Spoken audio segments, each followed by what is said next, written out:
The manhwa starts by showing us a pavilion inside of Muram. A man begins speaking, and this is the living Buddha named Master Musan, asking someone what they want to know about why Yonyo. The person says that's right, and they're compiling materials to document his history. Musan laughs, saying that Yonyo, the radiant martial sovereign, was a very benevolent and upright man, and the Buddha must have sent him down to them. The historian says that it's just as she thought, wondering what he was like in his everyday life. Musan starts shaking, talking about his daily behavior and his appearance, but says that he can't do this shit anymore, and he looks pissed. The historian asks what he's talking about and why he's swearing as a Buddhist. It then jumps to the historian gets kicked out of the Pyong clan by the supreme elder of the clan named Pyongdu-ju, saying that he's so damn tired of hearing Yonyo's name. It's always something to do with him. He wonders why the historian is even here, telling his men to bring a bag of salt scattered around to keep the ghost out. We learn more about Yono, the radiant martial sovereign. He's a legendary figure who ended the era of chaos, a true gentleman and a great man, and a renowned chivalrous warrior often spoken of across the world. Some call him the greatest of all time, and others the greatest chivalrous warrior. But she doesn't know why every single person avoids talking about him, and as a historian, this is her duty to document even the hidden sides of history. Today, she may finally learn the reason why. As she heads to the beggar sect, she talks to the divine mad dog who laughs at her for getting chased away from Shaolin and the Pin clan. The historian says that everybody's responses were pretty much the same wherever she went. The moment she brought up Yonyo's name, they'd all just treat her harshly. The mad dog says, "Of course, they would react like that." She asks what he means, and he starts to explain it. We get a flashback to 100 years ago in Guangdong, specifically at the Y clan, and that he was the absolute worst kind of person. And as we see him laying on his bed, he says he wants to become the strongest. And this was when he was only 12 years old. There was once a boy who dreamed of becoming the greatest under the heavens. Born into a martial clan, he was raised learning the chivalry of warriors. Because of that, he already knew the quickest path to the top, and that path was through nothing but relentless effort. And he says no matter how gifted he is, nothing comes without effort, and effort is the only true way forward. But even though he knew all this, there was one small issue. He looks out the window, seeing the sun already setting, saying that it's too late to begin. He sits up, taking another look outside,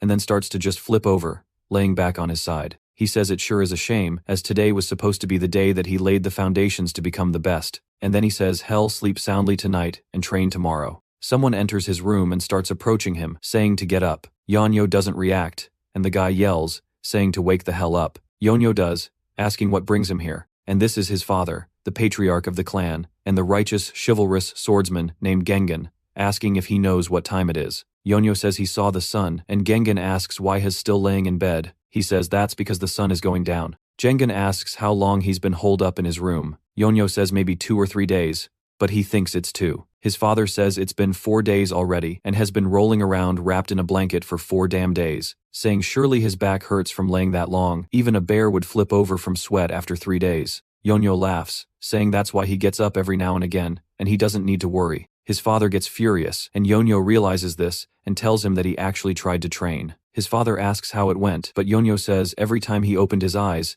the sun was already setting. His father asks why that matters, and Yonyo says when the sun sets, you have to sleep. That way he can get up early the next day to train. His father flips his entire bed, picking it up, and starts screaming at him, saying he's going to fix that rotten attitude of his today, and then he's going to straighten him out for good. Back inside of Jengen's office, he's frustrated. The administrator named Joe Bang asks if this is about the second young master again. Jengen asks who else he can be worried about, and Bang tells him not to worry, as he'll mature soon enough. Jengen sighs, saying it's all his fault. He left on a martial duel pilgrimage the year that Yonyo turned 2, leaving his wife Han Sanga, his older son, Sanho, Yonyo, and then their unborn child, Sarian. At that time, he thought the journey was only going to be at most 2 years. However, he got caught up in various incidents, and it wasn't until a whole 8 years later that he was able to return, and the entire clan greeted him. And though he earned the honorary title of righteous chivalrous swordsman, what he lost was far too great. When he returned, his once gentle wife had become fiercer than a tiger,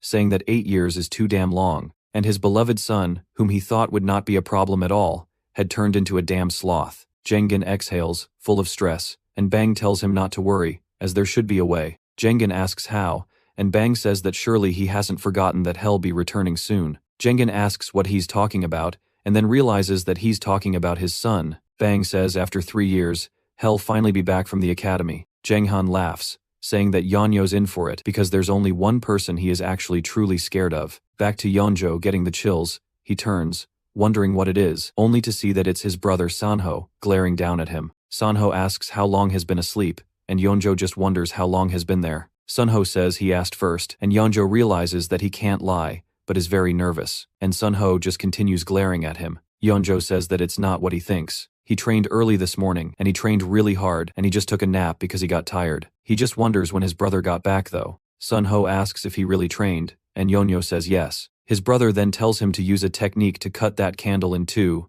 and he wants to see how much has improved over these 3 years. Yeonjo gets up and holds his sword, and Sanho tells him to go ahead, wondering what he's waiting for. Yeonjo says that they are indoors, and it could be dangerous. But Sanho says that he'll take care of all that. He just needs to show him what he's got. Yeonjo says okay, and decides to do it, saying here goes nothing. He starts twirling his sword and points it forward at the candle. He waits a second before dashing forward, doing a whole bunch of sword techniques as he flies across the room. And his brother looks surprised, as Yeonjo uses a technique called the Soaring Dragon. He swings, landing way past the candle. He turns, wondering if he did it, only to see that he didn't hurt it at all. And he says he can't believe he did all that for nothing. And Sanho says it's been 3 whole years, and that is enough for him to master a sword technique and to move on to another one. But in his case, it seems that he's gotten way worse than he was 3 years ago, and he leaves. Later that night at dinner, we see them all sitting around a table. Yeonjo says Hez gonna get indigestion, and Hez sure of it. Jengen asks how the academy is, and Sanho says it's fine. His father wonders if Hez had any difficulties, and he says that if there were no hardships, it wouldn't be training, and he believes they are essential in order to overcome himself.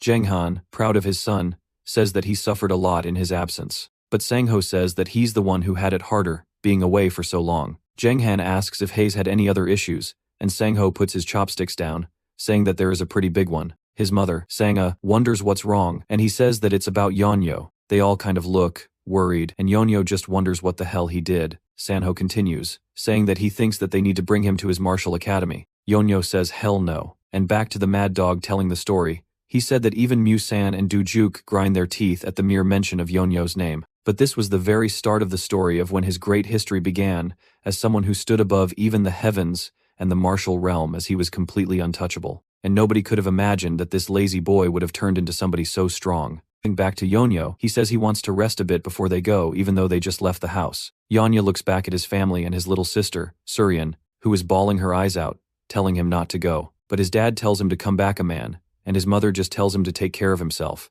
And they knew they couldn't stop him, even though they were a little sad to see him go. He tells them not to cry, as he'll be back. Suryan waves him goodbye while Jengen laughs, and Songa barks at him for laughing. As they're heading out, the journey was pretty smooth. At least that was the case only for Sunho, because Yeonho was dead tired. He asks him if they're almost there, and Sunho tells him there's 10 more days left. Yeonjo asks if he heard that right, and Sunho says they would have gotten there in 5 if he knew how to ride a horse. Yeonjo says he told him he's never ridden one before, and his brother says he wasn't blaming him, he was just answering his question. Yeonjo says they should rest, and if he knows how steep the hill is, he's really tired. He feels like his back and ass are going to burst. He points over to a tree on a field, saying that those people are resting as well. Sunho looks over but realizes that they're not just sleeping. He hops off of his horse, and Yeonjo asks what he's doing. Sunho approaches them and looks down, seeing flies on their corpses, and Yeonjo asks what he's doing, but Sunho says they were too late. Every one of these men are dead. Yeonjo starts screaming, and Sanho tells him to take a look at this as he takes off one of their clothes, showing a flower wound on a man's chest. He says this is called the flower-indulging palm.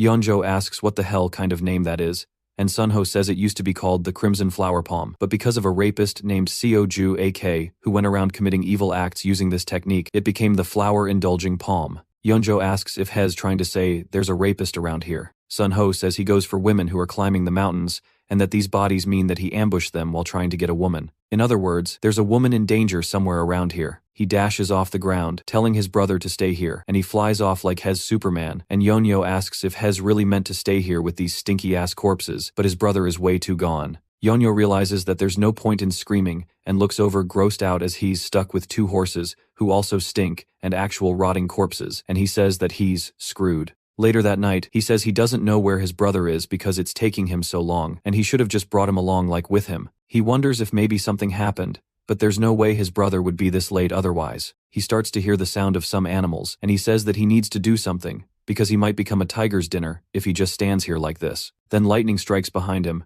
scaring him, as it begins to have a very heavy downpour, drenching everything, and he looks up saying that he's actually screwed. We then hear him screaming, and he wonders how he ended up like this as he's put both of the corpses on horseback and is pushing them up a hill, saying that he can't just leave them behind since they might become tiger food, and he can't bury them either because it's raining, and he needs to find some shelter now. As Hez pushing the horse is getting mad at him, and Yonyo asks why it's not listening to him. With the river rapid below, and them being on the edge of a cliff, stressing the horse out, lightning strikes, scaring it, causing it to kick Yonyo. Yonyo screams and starts to fall backwards down the hill, hitting his head, his back, and then his head once more, landing in some bushes at the bottom. He starts groaning and saying that he can't believe that damn horse, but when he looks around, he realizes that he's in a cave and there's no rain. He starts screaming, saying that he finally found shelter, and the horses follow him in, still carrying the two men. Yonyo ties them off to a rock, saying that he can't even hit them, and that this is why he prefers to stay home. He left a mark outside the cave, so hopefully his brother can find him, but he's low-key a little worried. Realizing he doesn't know what to do, he decides to just lay down and try to sleep, but when he does, he starts thinking about his brother, saying that he really hopes nothing went wrong, but says that his brother is strong, and he's sure that he'll be fine. As he starts falling asleep, the horses eat the rope and walk off, leaving him in the cave alone. As morning rises, it sets once more. Bro literally slept all day. But then an aura starts to envelop him in the middle of his sleep as he starts floating in the middle of the cave. It lifts him up towards the ceiling, and then starts floating him deeper into the cave, still completely asleep. His head then starts to phase through a rock, and he vanishes like he was never in the cave to begin with. When he comes to, he wonders what he's looking at, as there's a weird green aura floating around the room. He says that this is weird, and it looks like the cave he was in, and he wonders if maybe he rolled in deeper in his sleep. He then hears a voice calling him fated human. He starts screaming and falls to the floor, and looking up surprised. An orb then welcomes him to the fated place, calling him the successor of their radiant sword. Yonyo asks if this sparkling thing is speaking.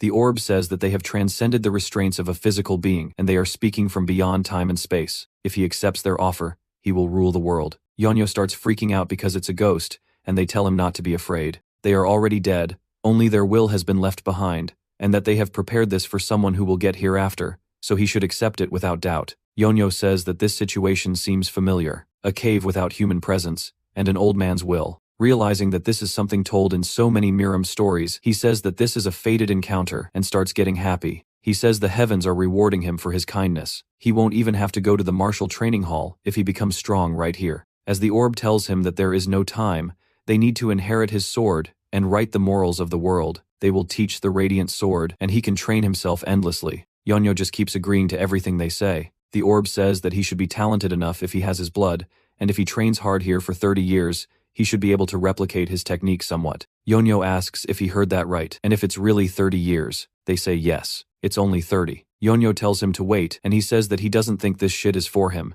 and that he should double it up and give it to the next person. The orb, silent for a second, then starts screaming, asking what he means. Yonyo says he'd rather let this go than stay here for 30 years. The mad dog continues explaining the story, saying that that meeting is how the loser Yonyo actually came to become so strong. He starts to run away from the orb, and the orb tells him to wait. Yonyo turns, and we see an old man take form, saying to wait just 1 second. And then his name is Baek Mahan, which also means white infinity. Yonyo looks at Mahan for a second, and says that he knew he was a scammer. The old man is surprised, asking what he means by that. Yonyo says he pretended to be one thing, and when that didn't work, he revealed his true self. Mahan says that he wasn't pretending. He is actually a spirit who has left his body. Yonyo asks if he's really meant to believe that before screaming and punching straight through his head. As we see his entire arm start to go through him, he falls forward through the old man, who asks what he's doing. Yonyo starts freaking out, since he's really a ghost. Mahan says he's not a ghost. This is the spirit transmission arts, something only martial artists at a very high level can use. Yonyo says that they call people like him ghosts, and he says that he's not one, and starts screaming. Back to the present with the story being told, the mad dog says that was how Yonyo met his master. The historian asks if something like that really exists, and he says that it's a technique only martial artists of the highest level can attain. She asks who one martial artist is that can use the ability, and he asks if she knows the Sword Emperor. She says that as a given, has the strongest person in history, and the greatest in the 1,000 Swordbeck clan, who will be remembered forever. The mad dog says exactly, he's talking about Baek Mahan, the Radiant Sword. The man who was later called Sword Emperor is the Radiant Sovereign's master. She's surprised, saying that he lived 300 years ago. The mad dog says that's right and has from an already forgotten generation. Regardless, it's true that he made Yonyo. She says that's incredible, and if that means the Radiant Martial Sovereign requested to be his disciple right after hearing his name, he laughs, saying that Yeonyo was actually the opposite, the Sword Emperor, who figured none of his descendants looked for him for 300 years, needed a disciple at all cost and begged that Yeonyo do it. Yeonyo asks why He's throwing a tantrum, as He's not even from the Beck clan, and he really can't learn from him, so He's gonna go. Mahan asks if he thinks He'd let him go so easily, as he stretches his hands out using his aura to close the cave off. Yeonyo looks up, confused. Mahan asks what he thinks, as it's a super thick stone gate, and with his current abilities, he'll never be able to lift or break it. But if he learns his martial arts, he'll be able to cut through it like a piece of paper and leave. Yeonyo says there's no helping it, and starts reaching into his robe. Mahan says he won't be able to cut it with his abilities. Yeonyo starts hacking away at the hole, and the old man is confused, asking him what he's doing. Yeonyo says surely he can tell that he's digging a hole. No matter how strong it is, it's still stone, which means it'll slowly break down if he grinds it with metal, and he'll break through in a year or two. Mahan asks if he really plans to do this for that long. Yeonyo says that's nothing when he's trying to get him stuck in here for 30. Mahan calls him a madman, saying that he can't even beat him to death and tells him to just try learning, as he won't disappoint him. But Yeonyo says he doesn't like him. Mahan continues, saying that he'll allow him to leave after 20. Yeonyo says 20 is too long, and he'd only consider it if he said 3. Mahan starts to get pissed, saying that that's a joke and there's no way he'd learn it in 3 years. Even if Zhang Sanfeng came back to life, he wouldn't be able to do that. Yeonyo says he guesses that means they're not meant to be and gets back to digging at the wall, making him furious. Mahan says 5 years, causing Yeonyo to stop. He says if he gives him 5 years, he'll do whatever it takes to make him the strongest in the world in 5 years. With that being Yeonyo's dream, he starts thinking about it as a tempting offer. Yeonyo says he's never even heard of a spirit as vivid as him, and maybe the technique just isn't told by word of mouth. And he might be telling half the truth, and he might actually have been the strongest in the world at some point, and that he'll use this opportunity since 5 years isn't that long, and he agrees, saying that he'll do it. Continues, saying, of course, Yeonyo didn't know that he was the Sword Emperor at the time. The Sword Emperor is quite unfortunate as well, since the person he met at the end of his life just happened to be none other than Yeonyo.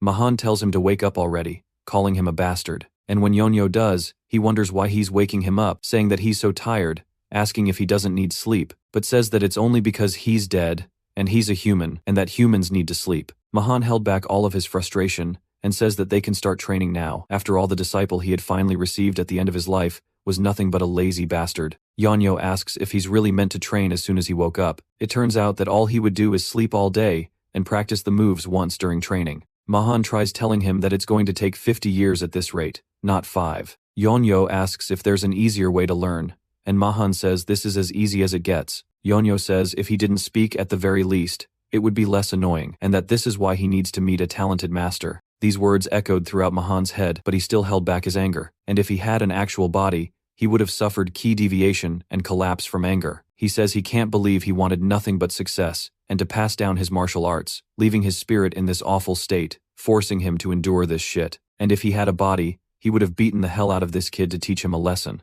Yeonyo starts rolling around on the floor and asks Mahan how he did that. Mahan asks what he's talking about. Yeonyo says, dropping that stone gate, saying that can't he use that power to manipulate his body to teach him martial arts. He says that he just pulled a string on a device he had already made in advance. And Yeonyo asks how when he doesn't have a body, and Mahan says it's unrelated to that. He simply used psychic levitation to pull the string with ki alone. He then realizes what Yeonyo is talking about and starts laughing, wondering why he didn't think about this earlier. Yeonyo wonders what's wrong with him, and if he's finally gone crazy. He says that he was too fixated on thinking that he doesn't have a body. Or maybe that's because they're incomplete parts, since he has been maintaining this spirit for 300 years. But thanks to him, he learned something good. Yeonyo asks what he's talking about, and when he hears, he feels something brushed by his face and hears a loud-ass sound. He turns, wondering what that was just now, as we see a rock embedded into the wall beside him. And Mahan says thanks to him, he realized that even if he doesn't have a body, he can still move rocks whenever he wants. Yeonyo, getting worried, Mahan says that this means that if he can move the rocks,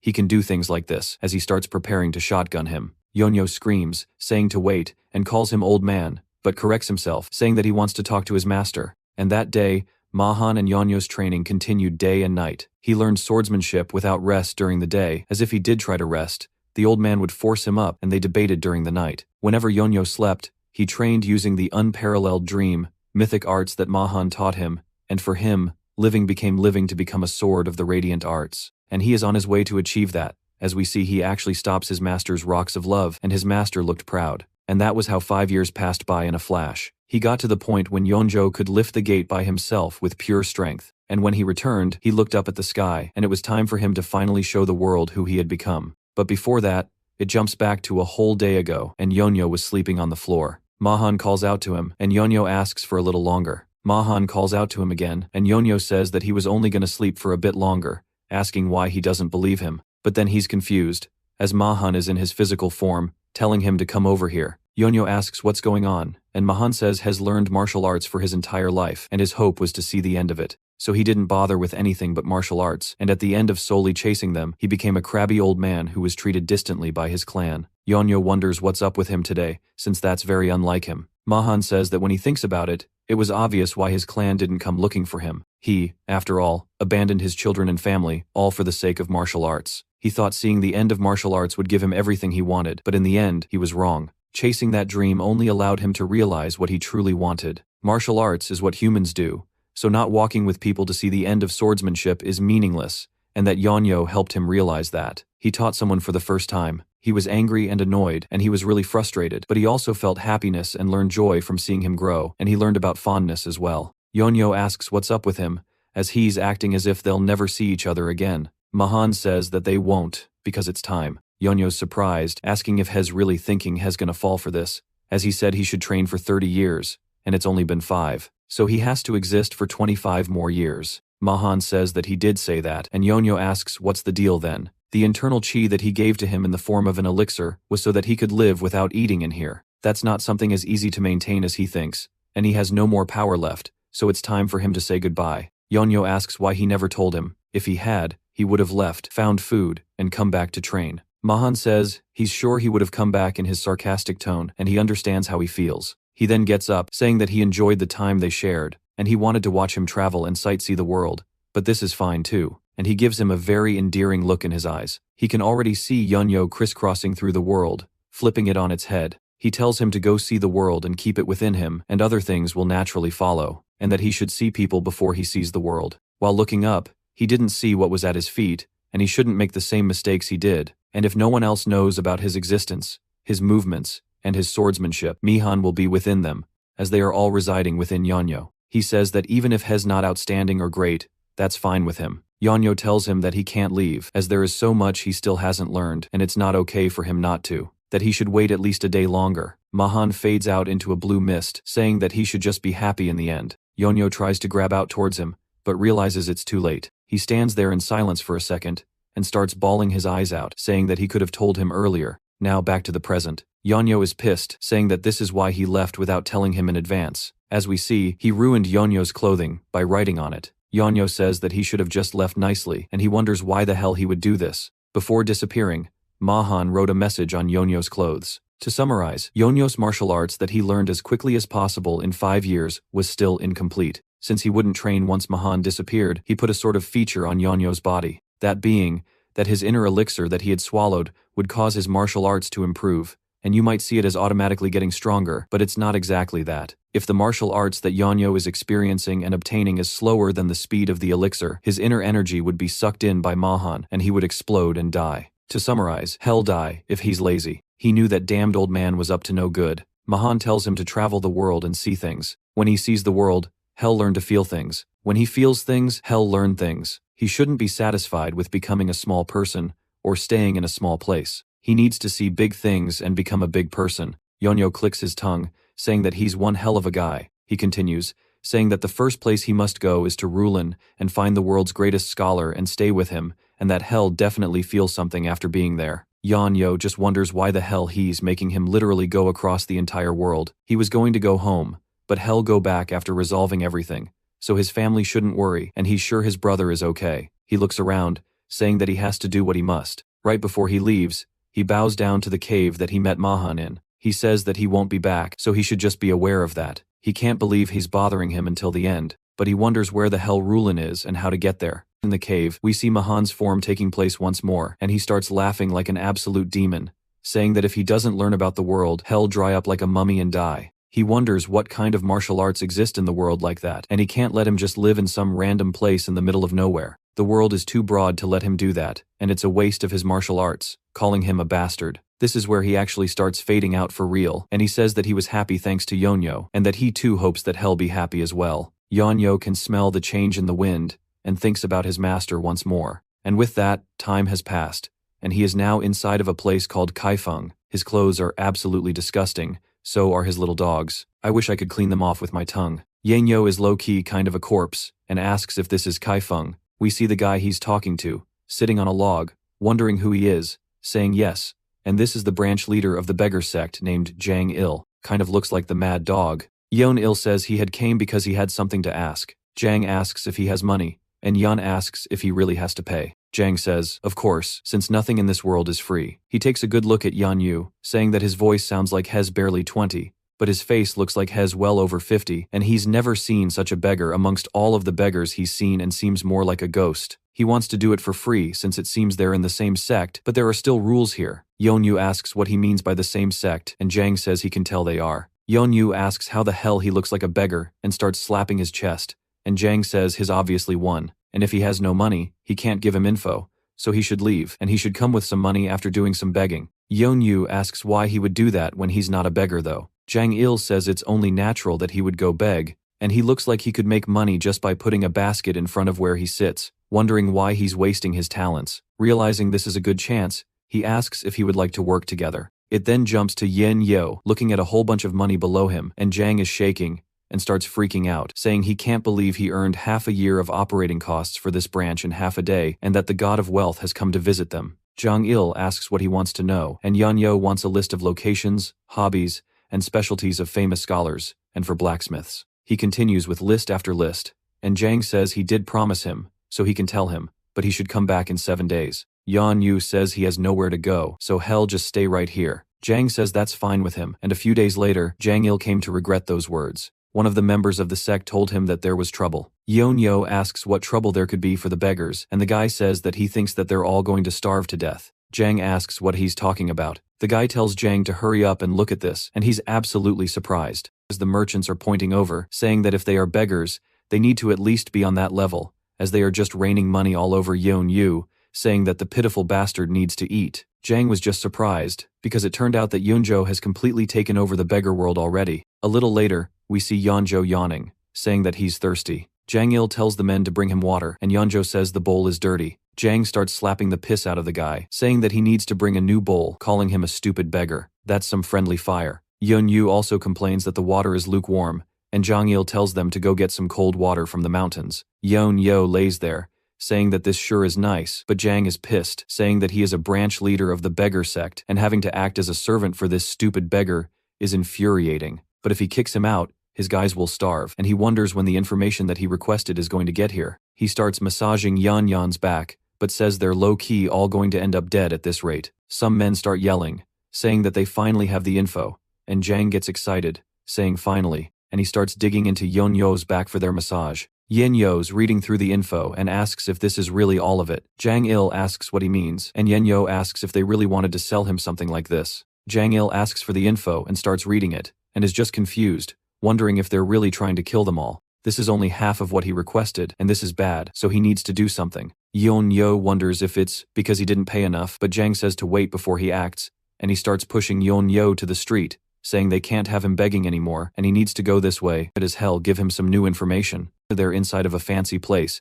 standing before a woman who says it's rare to see him here, calling him Fox Dog. This is the house sect branch leader of Kai Feng, named Gi Nang Nang. Jang Il greets her, and Yang Yo starts asking what she means by Fox Dog and asks if that's really his title, saying he's a little bitch. Jang gets annoyed and goes to speak up, but every single time he does, Yang Yo just calls him a bitch over and over. Nang Nang says that this is surprising, and she can't believe that the branch leader of the Kai Feng is coming to the house sect for information, and that she's sure that he's aware they're rivals. He says that he's not asking for the beggar sect. He's brought a customer here, and Yeonyo just keeps calling him a bitch over and over. She asks if Hez kidding right now or not, and if it's really not the beggar sect asking when the client itself is a beggar, and if Hez trying to insult her, or if this is some joke as they don't have information to sell to beggars. Yeonyo says that he's not from the beggar sect though. Nang Nang says that she has no choice but to take action if he keeps insulting them, and that he needs to be aware they have pride. Yeonyo wonders if she didn't hear, saying that he thought the house sect is an intelligence organization, but she doesn't even know if Hez from the beggar sect or not. And he can't believe she's living off of selling information when she doesn't even know something so simple, when their basics are so bad. She gets pissed and gets rage-baited and calls out for someone named Gong Mayo.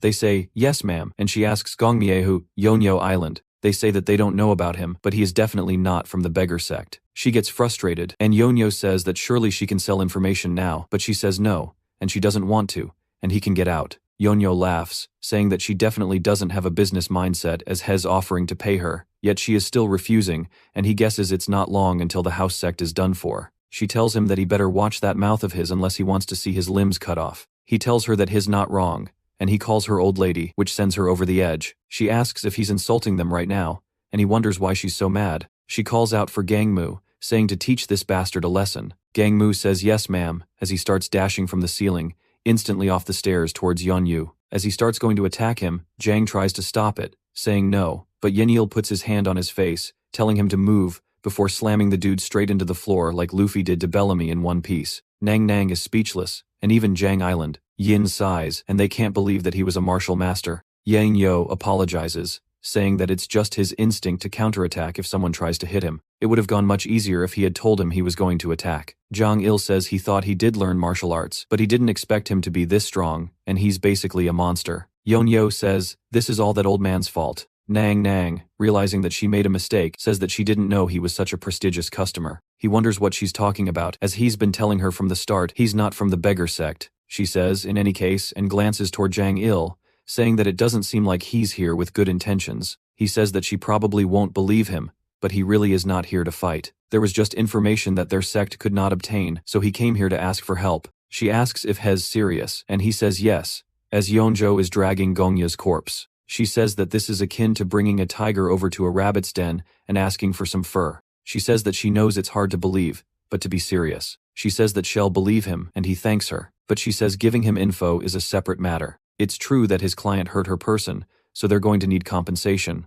Yeonyo asks what she's talking about, and she says that there's a simple rule in the unorthodox world. Blood for blood, a life for a life. She summons her guards called the Four Shadows, who appear out of literally nowhere and start aura farming. Yeonyo says everyone has a fancy way of making an appearance in this place, and she says that she doesn't know what his purpose in being here island, but since he has hurt one of them, he will not be able to leave unharmed. Yeonyo asks if it's really that hard to understand. It was just a mistake, and he hit him lightly because he tried to hit him first. She gets pissed, saying that she can't believe this skeleton-looking bastard is causing so much trouble. She continues with that whole unorthodox spiel about an eye for an eye, or a tooth for a tooth, and Yeonyo says that sounds like some loan shark bullshit. Jang-il tries to get him to stop. She says she's going to take some flesh from his face and be done with it. Yeonjo says Hez sorry to break it to her, but he doesn't really have any fat on his face, since he hasn't been eating properly recently. She starts getting furious, and tells her men to kill him as all four of them leap off from where she's standing. Bro, put your tongue back up. As they get close, Yeonyo says that he thought they were just going to carve out a bit of flesh from his face, but now they're trying to kill him. And seeing this guy licking his lips, he says that's a little too freaky for him. He instantly deals with all four of them without even really having to move at all, as he takes just a step forward, sending them all flying. She's absolutely surprised to the point that she develops a second shin, and Yeonyu says that nobody should move, as he doesn't want to have to kill anyone today. Jang-il looks taken aback, but so does Nang Nang. She says that his aura is overwhelming. Yin Yun says that his master told him that if someone is willing to attack once, they will be willing to attack 3 or even 4 times, so he should never allow that to happen. While he doesn't like that old man, he's never said anything wrong. Nang Nang realizes she messed with the wrong person and he's not someone she can handle, and she needs to get it together. Because if she messes up here, the entire branch of the house sect might just meet its downfall. She asks him what it is that he wants, and he says information. She says yes, but asks what specifically he wants. Jang says that he has the papers, and he hopes that she can fill out the empty spots. She starts reading it, asking if they really brought a monster like him to the house sect just because they couldn't resolve such a simple matter. She says it's nothing difficult, and she needs some time, asking if he can wait. He says yes, and she says that shall be done in about 15 minutes. As for Jang-il, he needs to come see her now. He gets scared, then it jumps to Yun-il laughing as he's pointing forward. We see Jang got beat up, and Yun-il says his face is like a dumpling, asking if he really got his shit rocked like that. Jang-il tells him to shut up, and Yeonyo says he guesses the beggar sect is nothing, seeing as how he's getting beaten up by the house sect. Jang asks if that woman looks like a mere regular sect member, as she's the daughter of the house sect leader. She's a future leader of the sect, and she ate miracle medicine like meals, and had all kinds of good things. So how could he be a match for her? She appears directly behind him, and she tells him that she's brought the information. He thanks her, and she says that they do have their own rules though. Yeonyo asks what she's talking about, and Jang tells him that it's information fees. Yeonyo now understands, asking how much. She says it's 5 nanograms, and Yeonyo says that it's cheap, handing it to her. Jang-il tells him that it's silver, though,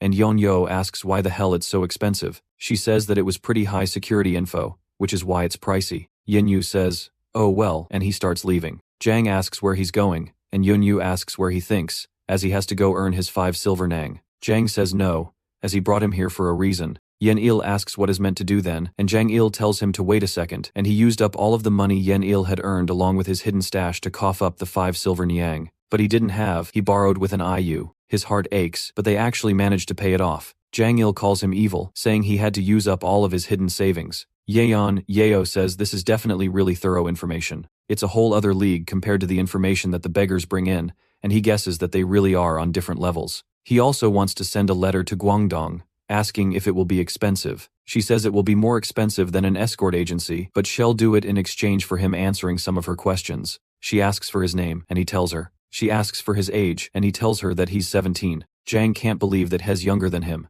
Nang says that his martial prowess is definitely not that of a 17-year-old. She starts saying his name over and over in her head, and then realizes it, asking him if he is Guangdong's Yeonyo, the second son of the Y clan. Yeonyo asks if she knows him, and she says that, of course, the Y clan requested them to find him. Jang asks Yeonyo if he is Sunho's younger brother. Yeonyo asks if he knows his brother, and he says, of course, as he's his friend. Nang asks if he's going to send a letter to the Y clan, as it'll take at least 10 days. He says it's alright. They've waited 5 years, so 10 more days won't hurt. She hands him a cloth, saying that this will mark him as a special guest of their sect. If he ties it where he wants, an informant of the sect will come find him. Yeonyo asks if it's free, and she says no. But she can't believe that someone so skilled that can take down the 4 swords at 17 exists, because there's nobody else like him in the Central Plains. So creating a connection with him will be great. Yeonyo says it's pointless if he has to pay for it, and she says that she'll give him information for free next time. He asks if that's really the case, and she says it's specially for him, as she doesn't want to lose him as a customer because of what happened earlier. Yeonyo says nothing really happened, though, and Jang-il says that his face is like a dumpling, and he has been rendered completely broke. Yeonyo says that happens often for a loser, and Jang-il yells at him. As they leave the sect, Jang says that all of his money is gone. Yeon-il tells him that money comes and goes, and besides, a beggar shouldn't be greedy like that, and he should tap into his roots. Jang wants to beat him up but knows that he can't. He asks if Hayes got all the information he wanted, saying that if that's the case, they shouldn't see each other anymore. Yeonyo tells him to wait, as there's a problem, and Jang asks what island. Yeonyo says that he doesn't have any money, and he looks super happy about it. Jang-il, though, is just pissed that he has to deal with him longer, and yells, shit. We see up on top of the house sect, Nang is watching, and she is heavily processing, and she is really thinking about it. She calls out to Gongmu, saying that they need to send a letter to the sect, telling them that the second son of the Y clan who went missing has now come back as a martial master. As we see inside of the Great Hanlam Institute, a man is sitting there holding his teacup, and he says it sure is nice today. He is the 3rd grand scholar named Moon, Yuhin. His daughter calls out to him, saying that there's a guest for him. This is his daughter named Moon, Eunji. Yoonji says that he doesn't have anything on schedule today, and Yoonji says that they wanted to play a game of Go with him. Yoonji instantly gets excited, asking if she really means it. Yoonji guides the guest over, and we see it's none other than Yeonyo, and he says that he hopes he's not intruding. Yoo-hin says, of course not. It is an indulgence to have guests over, and he heard that he wanted to play with him. Yeonjo says that's the only kind of thing he knows how to play. Yoon says that they'll give it a go then, and that he'll play the white so he can go first. Yeonjo says that he will begin, and he starts taking out his pieces. Yoon says that he shouldn't expect much from him, and he looks like he's here to get a free meal, so he'll just help him out after a game or so. But with pure confidence and precision, Yeonyo takes out the piece and slams it exactly where he wants on the board. Yoon looks a little surprised and says that he guesses he's not a beginner, and that's nice to see. They continue. Then Yoon says that he's actually pretty fast with his moves. It's rare to see someone his age so experienced. And they continue. And every single time he makes a move, Yoon counters in an instant. Yeonyo looks more wary as time goes on, and shakily he lifts up his piece. Bro got them Enderman fingers. He asks what the hell is going on here, as he isn't just being fast, as he's a war demon. Yeonyo asks him if he's going to make his move or not. Yuan looks down at the board and says that this is absolutely amazing, and that if he were to compare Yeonyo's playstyle to something, it would be like that of angry ocean waves. He's like a person crazed for battles, attacking boldly even when a fight is not necessary. If he sees even a slight opening, he charges like a starving demon and chomps down. He is most definitely the epitome of a war demon. Yoon says that was a good game and that he has quite a unique playstyle. Yeonjo thanks him, saying it's because of all the bullying he endured from his master. Yeonjo asks about his master, and Yeonjo says that he was a very strict old man. If it's not too much to ask, he would love to stay over for a bit, as his master told him to stay in the area for a while. Yu Huan says that he must be following his teachings pretty strictly, and that Hell of course help. Hell prepare a room for him, and he can stay as long as he would like. He tells his daughter Yoonji to prepare the room and guide him to the bath, as well as give him some clothes. Yeonjo then warns him that he doesn't have any money. Yu Huan laughs, saying that he wouldn't expect payment from a guest like him. He was actually going to ask him to stay here, if he had not asked. In return, he wants to play Go with him or a guest sometimes. Yan Yu says that he can definitely do that and bows, thanking him for his courtesy. Yoonji says to follow her, and Yeonjo heads to the bath and starts relaxing, saying how nice this island, and he hated baths when he was younger, maybe because the water is nice, but he feels like his skin is getting clearer. He says that he's almost going to cry from how nice this is, and it's all that damn old man's fault. Outside the bath, Yoonji is clearly annoyed, and she says that she doesn't get it at all, wondering why her father accepted someone like him as a guest. Yeonjo exits the bath with his hair covering his face, scaring her. She starts screaming, and he asks what's wrong. She says that she thought he was a ghost, telling him to cover up. He grabs the towel, and we see her heart start to throb as she gets a good look at Yeonjo's face, seeing that he's not what she thought he was before. He asks her if this is good enough, and she drops the towels out of sheer shock, asking him who the hell he is.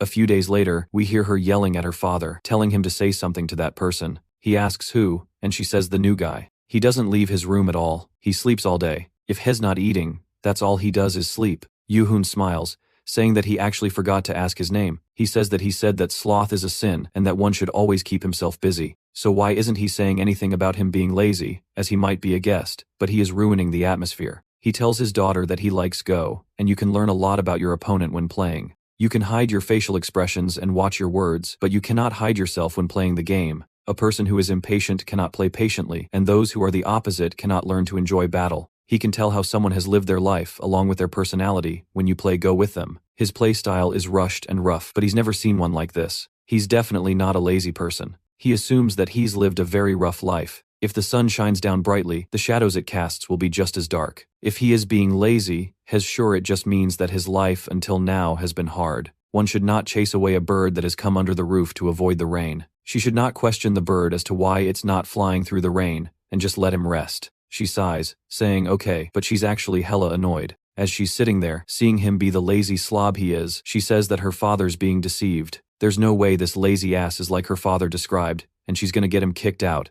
She stands over him, telling him to get up, and he rolls over asking why. She tells him to get up since the sun is already out. He says to let him know when the sun sets then, and she asks what's wrong with him. Everyone else is studying here, and he's doing nothing but sleeping for like a whole week. He says they're studying because they want to study. He's sleeping because he wants to sleep. So what's the problem? She tells him to shut up. She can't just stand watching him roll around here without even taking a bath, asking him if everything is washing his bed sheets. He needs to at least do something to pay for the food, and that he may not know it, but they're not that well off. They can feed people who study, but they don't have enough to just feed someone who lazes around. He tells her that her father said it was okay, and she says that she's the one in charge of the money. She looks really serious about this. He asks what he should do then, and she tells him to do the laundry. As we see all the dirty clothes piled around him, he asks if this is all of it, and she says it's not much. He wonders if it will cover his food, and she says that it will. He says that with this amount of work, he would assume they're putting gold flakes in his rice, telling him to make sure it's clean, and she's not going to be the one to rewash it if it's not. She laughs, saying he deserves this,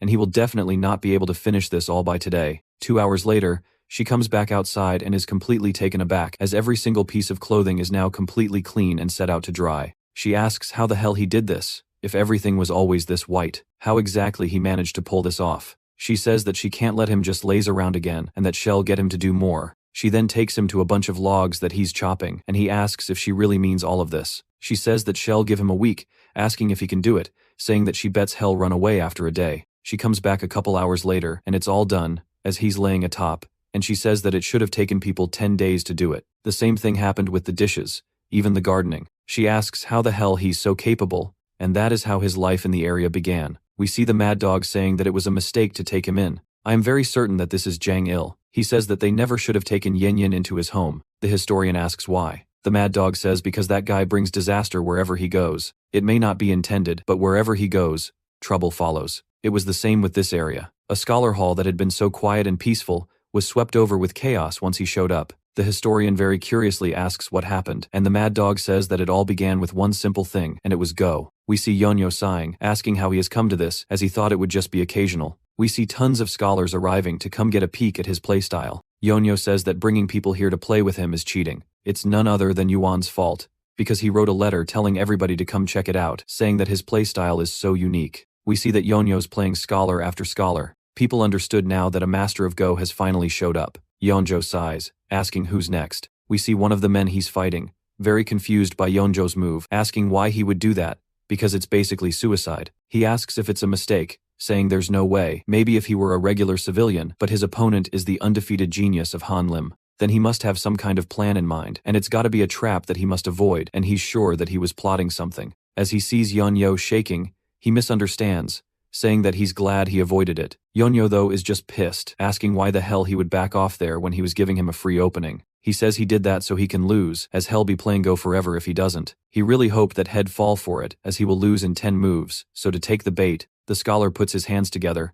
saying that he loses, and Yonyo cries, saying for fuck's sake he wants to just leave already. He mopes back to his room, saying he kept making suicidal moves so that he could lose, but they never tried taking his pieces, and they were just scared. He says that this raid is gonna have more people coming to play, and he'd rather go do the laundry because his back hurts. He hears Yoonji yelling, saying that she already said she didn't want to. He turns the corner, seeing an absolute ugly bastard asking if she really doesn't want to marry him. His name is Nok. Yoonji says absolutely not. Mukpung says she'll regret it, and she says that she won't. Mukpung says that she better think it through again, as he's always got what he's wanting, and he'll never let go of something he wants, and he's just offering right now. But if she keeps refusing, it won't be an offer next time. Asking if it's okay for her family's great institute to fall just because of her, she tells him to do as he wishes, as the institute won't fall as easy as he thinks. He says sure, but he can make that happen, and she definitely knows that as well. She starts to feel frustrated and yells, saying she hates this about him, asking if he thinks that everything will work out in his favor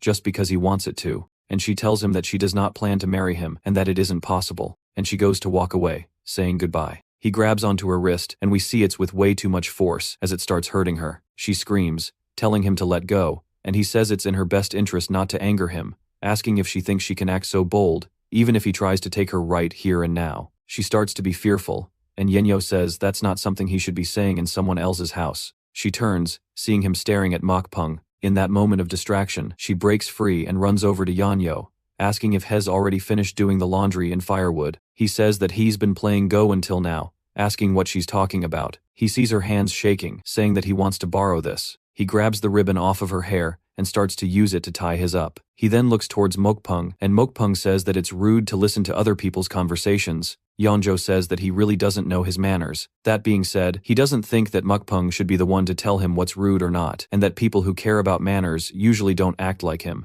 Mokpung says he must be the genius of Hanlim, and Yeonjo thanks him for recognizing him, saying that he has no idea who his fat ass is. He goes to tell him, and Yeonjo says he actually doesn't really care, and this annoys him. Mukpung says that he should have just considered playing Go instead of getting in his way, and Yeonjo says it's a shame, as he's really good at that. Just like right now, Mukpung starts to get furious, and then people start seeing Yeonjo, asking if they can play with him tomorrow, and Yeonjo says, sure. Mukpung clicks his tongue, annoyed, but says that he'll take his leave, but tells Yeonjo not to forget. If she doesn't come running into his arms in 3 days, he's going to do things his way. As he leaves, Yeonjo just wonders what his deal is and asks her who at Island. She says that his name is Mukpung, and he is the adopted son of the Imperial Palace attendant who wields a ton of power. Yeonjo asks what he was saying to her, and she says that he wants her to marry him, and she says no every single time, and it's so annoying. Yeonjo asks what's wrong with him, and Hez from a good family, and Hez determined. She asks if he wants to die, and she says he's not trying to marry her because he likes her. He just wants to use her. He may not know, but her father has a really good network here. People say that he's a perfect candidate to be a politician too, and the reason he lives this type of lifestyle, despite all of that, isn't just because he has no interest in civil service. Yeonjo says it must be because of Go, and she says no. It's because the eunuchs of the Imperial Palace are very wary of her father. Yeonjo asks why those nutless dudes are so wary of him, as this is just an institute. She says that's not all at Island. The Great Han Lim Institute is different from the others. They're not affiliated with any organization, so getting to this point was difficult. But thanks to that, they have been able to form many deep connections with other groups. The reason the eunuchs are in power, despite being corrupt and useless, is because the forces of the area have not unified to drive them out. However, if her father were able to control them, Yeonye says he gets it, that means the eunuchs would be in danger. She says exactly. That's why Mokpung's father is desperate to stop her father from taking on civil service. Recently, he has found a new way, a way to not have to fear the area uniting while also gaining a close connection to a powerful figure, and that is for the two of them to get forced into a marriage. We see Mokpung apologizing to his father, saying that an individual called the Genius of Hanlim appeared, and it might be hard to continue with the plan. His father asks why that matters, as he's just a useless good-for-nothing who plays Go all day. His father is the head of the eunuchs called Gi. Mokpung says has not the problem. Rather, there are people from all over the nation coming to play against him. There are too many eyes watching, and his actions are limited because of it. So it might be bad if you were to try to do something and missed all of that. Ji says he sees why he's hesitant, and he apologizes. However, this mission is not just for his sake. Mokpung realizes the gravity of the situation, and Ji says taking over the Imperial Palace is a mission given by the one and only. Failing this mission is not an option for both of them, and that he's more afraid to disappoint him than he is of death, asking his son if he understands. Mokpung says he's well aware, and Gi says sometimes violence is necessary. Mokpung asks if this is his permission, and Gi tells him to use the crowd to his advantage and kill every last one of them, including the Genius of Hanlim. Back outside of the institute, we see a man asking Yoon if he's still not interested in a government position. This is the royal head inspector and the emperor's brother named Li Wangyi. Yuan apologizes, and Wang Yi says that he needs him to see that he needs to be at the center maintaining balance to stop Ji. Yuan doesn't say anything, and Wang Yi takes a deep breath, saying that he needs to see this and that their movements have been very suspicious lately. There is instability in the military, as well as these scholar officials, and Gi is getting into all of their heads. But still, Yuan has his reasons, and Wang Yi says that he assumes he wants to ask why a man who cannot even have children would want to start a revolution. Yuan says yes, and Wang Yi says that this is the time he should learn that there is another master that guy is serving. The terror of the political fight between the eunuchs is beyond their imagination. Guy managed to get past all. Alright, that's the end of the story. Thanks for watching. See you in the next one.